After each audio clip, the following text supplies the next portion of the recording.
Olá, você que nos acompanha da plataforma Gonçalves Dias. Eu sou a professora Josefina Oliveira, professora de linguagens. Estou aqui para ajudar você na prova do dia 17 de janeiro. Tenho certeza que você vai arrasar nessa prova do Enem. Nós vamos dar continuidade agora ao nosso conteúdo de variações linguísticas. Venha comigo.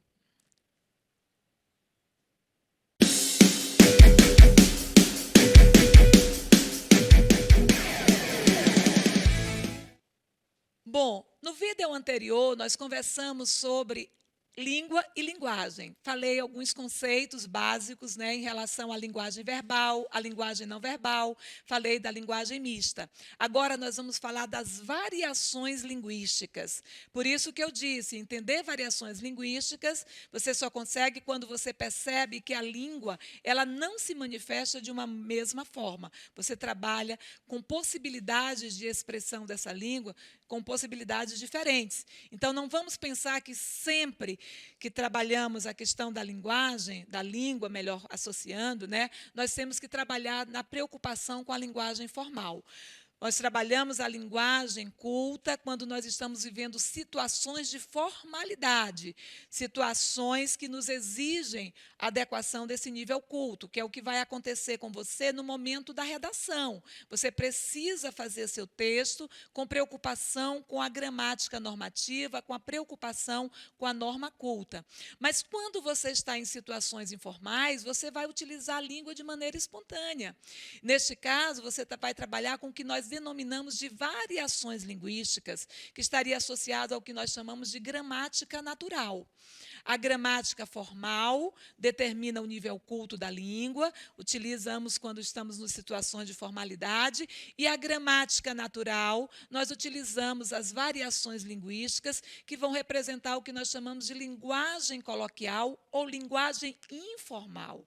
É importante nós termos essa noção, esses conceitos, porque nós vamos perceber que nós não utilizamos a língua da mesma forma sempre. Nós podemos utilizar a língua de forma variada. Por quê? Porque nós somos formados, culturalmente de uma maneira variada. Nós temos uma cultura plural, e essa cultura plural tem um reflexo direto na nossa forma de expressão, na nossa língua. Então, nós temos aí as variações linguísticas associadas aí com referência de fatores sociais, possibilidade de fatores regionais. Então, como nós pertencemos a diferentes origens, nós temos uma miscigenação cultural. Nós temos influência europeia, nós temos influência africana, nós temos influência indígena. Na formação da nossa nação, isso, consequentemente, também reflete na formação da nossa língua. E aí nós vamos ter as variações linguísticas a partir dessa perspectiva. E como nós vamos entender essas variações linguísticas? Os fatores que determinam essas variações linguísticas são diversos. Nós podemos ter variações linguísticas determinadas pela idade, variações linguísticas determinadas pelo gênero. Quando eu falo na questão da idade, por exemplo, a forma que você se expressa pode ser diferente da forma dos seus avós. Você utiliza algumas expressões que, às vezes, seus avós não entendem.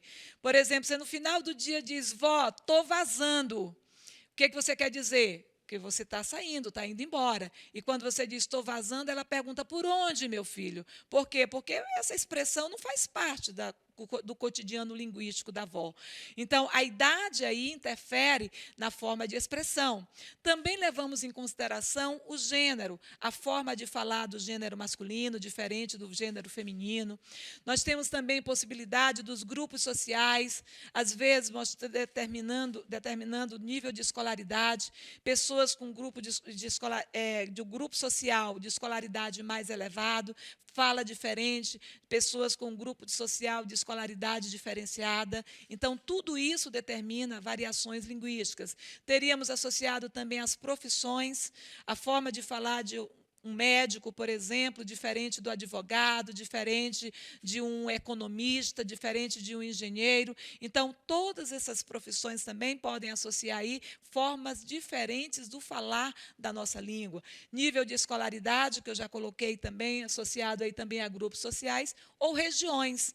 As regiões também, por questões da influência cultural, também mostra maneiras diferentes de falar da língua portuguesa. Por exemplo, nós pronunciamos nós temos a pronúncia em São Luís, do Maranhão, que é considerada por muitos a pronúncia mais correta. Mas é indevido fazer essa associação. Por quê? Porque se nós temos a ideia de que pronunciamos de forma mais correta, é porque a pronúncia dos outros é errada. E com isso nós criamos o que nós chamamos de preconceito linguístico, e não podemos pensar nesse preconceito linguístico. A língua, ela é usada para integrar e não para segregar. Então, quando eu penso que alguém pronuncia de maneira melhor e outro de maneira pior, alguém fala certo e outro fala errado, eu estou usando a língua não como forma de interação, mas como forma de segregação. Então, nós vamos partir da ideia de que nós temos não certo e errado, melhor ou pior no uso da língua, mas partir da ideia que nós temos formas diferentes de uso dessa língua. É isso que nós temos que pensar. É assim que nós temos que associar o emprego da língua portuguesa, tá? Então, não vamos trabalhar com situações do preconceito linguístico. Mesmo a pessoa que diz problema, a pessoa que diz a gente vamos, ela está se comunicando. Eu estou com um problema, ela se comunica. A gente vamos, ela também se comunica. Então, a língua está cumprindo o seu papel. Então, nós não podemos trabalhar numa situação de preconceito, discriminando, porque fala diferente. Somente percebemos que é uma forma diferente determinada por esses fatores. E, em relação a esses fatores, nós vamos fazer associações aqui dessas variações. A primeira que nós temos é a norma padrão, que eu já falei. É a gramática que nós a gramática normativa, é a língua que nós encontramos as regrinhas, certo? Das determinações de uso, e aí nós chamamos isso de nível culto, nível padrão da língua, e que precisa ser utilizado em situações de formalidade. Corresponde aí à competência 1 da prova da redação. É a exigência que você precisa ter em relação à qualidade da sua linguagem. Bom, mas temos também fatores regionais determinando o nosso processo comunicativo, chamados também de fatores geográficos. Formas diferentes de pronúncia, formas diferentes de sentido, de significados, certo? Esses fatores geográficos, eles caracterizam a variação chamada de variação diatópica. O que é a variação diatópica? Esse tópico tem a ver com topologia, tem a ver com região. Então, quando falar na prova aparecer variação diatópica ou variação regional, variante regional ou geográfica, que é tudo a mesma coisa, está associado com a forma de falar em termos de pronúncia, o sotaque. Nós aqui pronunciamos porta.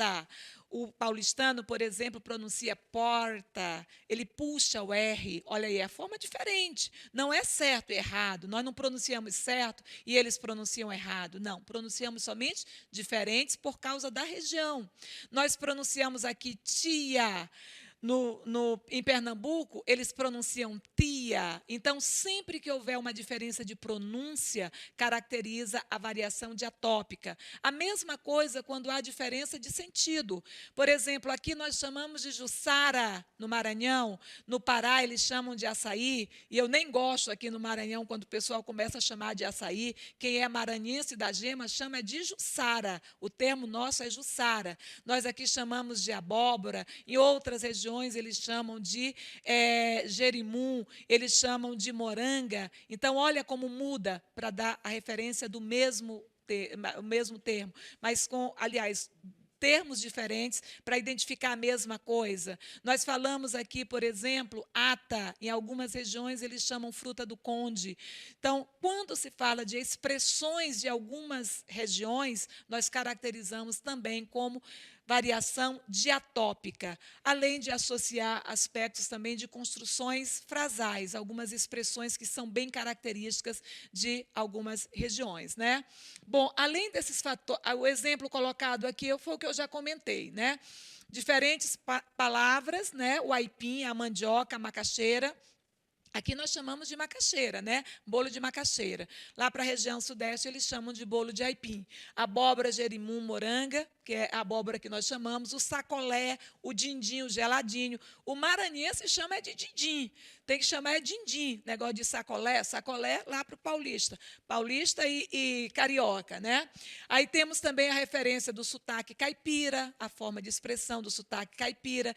É só você lembrar das historinhas do Chico Bento, né? O sotaque gaúcho, certo? O baiano tem uma forma arrastada de pronúncia. Então, todos esses exemplos são associados com a variação diatópica. Bom, mas temos também associados aqui referência de fatores históricos. Essa referência dos fatores históricos associados ao que nós chamamos de variações diacrônicas, expressões que antes eram utilizadas de uma maneira, certo? E que caíram em desuso, hoje não usamos mais. Por exemplo, antes chamava vossa mercê, depois passou para ser chamado vós mercê, hoje é chamado de você. Certo? E às vezes você nem usa você usa o se, você usa se, você viu, você fez, você foi, certo? Então, olha como as palavras vão mudando de acordo com os momentos históricos, tá? Então, associando aí palavras em desuso, botica seria um exemplo, né? Imagina você dizer que alguém foi uma botica. A botica seria farmácia, né? Tá? Flor, farmácia com PH, sequência, estaria associado também à forma gráfica. Algumas expressões de coloquialidade, né?